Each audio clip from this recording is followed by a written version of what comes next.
peringatan dini dari Organisasi Intelijen Nasional Turki atau MIT menyelamatkan delegasi negosiasi Hamas dari serangan Israel di Doha, Qatar. Organisasi ini membentuk unit khusus untuk memantau pergerakan pesawat tempur Israel sepanjang hari. Unit ini melaporkan hasil pantauan dan memberikan peringatan langsung kepada delegasi Hamas di Doha. Peringatan itu mengonfirmasikan adanya resiko serangan ke Qatar dalam waktu dekat. Dengan informasi tersebut, tim keamanan Palestina meningkatkan pengawalan dan pengamanan di sekitar delegasi.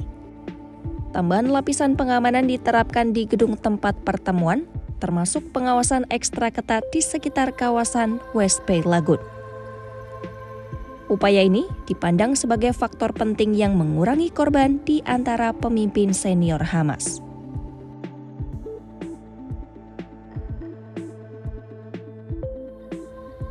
Pesawat tempur Israel dilaporkan melakukan serangkaian serangan sebelum menghantam Doha.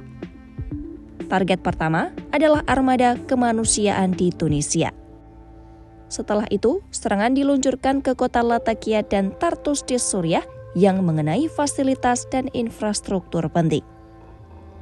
Berlanjut ke beberapa fasilitas di Lebanon sebelum akhirnya mengarah ke kawasan West Bay Lagoon di ibu kota Qatar.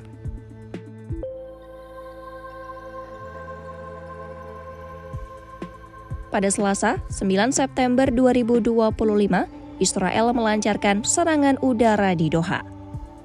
Serangan tersebut menyasar tempat delegasi Hamas melakukan pertemuan negosiasi. Ledakan menyebabkan kerusakan parah dan menjatuhkan korban di antara pengawal dan pegawai keamanan Qatar. Kementerian Dalam Negeri Qatar mengonfirmasi 1 petugas keamanan tewas dan sejumlah orang lainnya luka-luka. Menurut Hamas, total 6 orang tewas dalam serangan itu.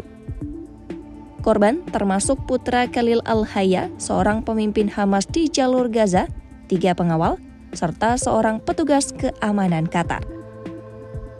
Namun, berkat peringatan awal intelijen Turki, sebagian besar pejabat senior Hamas berhasil diselamatkan. Delegasi inti Hamas termasuk Khalil Al-Hayya dan mantan pemimpin Khaled Mesal dipastikan selamat. Dalam pernyataan resmi, Hamas membantah laporan yang menyebutkan tim negosiasinya tewas dalam serangan tersebut. Hamas menegaskan delegasi negosiasi selamat dan tetap akan melanjutkan proses perundingan. Meski demikian, mereka mengonfirmasi tewasnya putra dari Khalil Al-Hayya dan beberapa pengawal.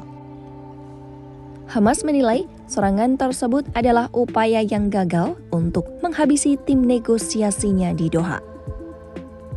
Juru bicara Kementerian Luar Negeri Qatar, Majid Mohammed Al-Ansari menyatakan Israel bertanggung jawab atas serangan ini.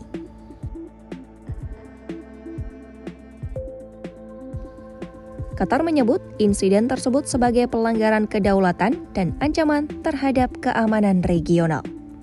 Dalam laporan resmi, Qatar juga menegaskan sejumlah warga sipil terdampak secara langsung dari ledakan yang terjadi. Pemerintah Doha menekankan keamanan warga dan pejabat negara akan ditingkatkan pasca serangan ini. Insiden di Doha memunculkan kekhawatiran baru mengenai keamanan negara-negara Teluk di tengah konflik Israel dan Hamas. Kehadiran delegasi Hamas di Qatar yang selama ini terlibat dalam negosiasi gencatan senjata menjadi target yang mendapat perhatian besar. Serangan tersebut juga membuktikan operasi militer Israel meluas keluar Gaza dan menjangkau wilayah negara lain. Hingga saat ini, sejumlah pihak internasional terus memantau kondisi dan dampak diplomatik dari serangan di Doha.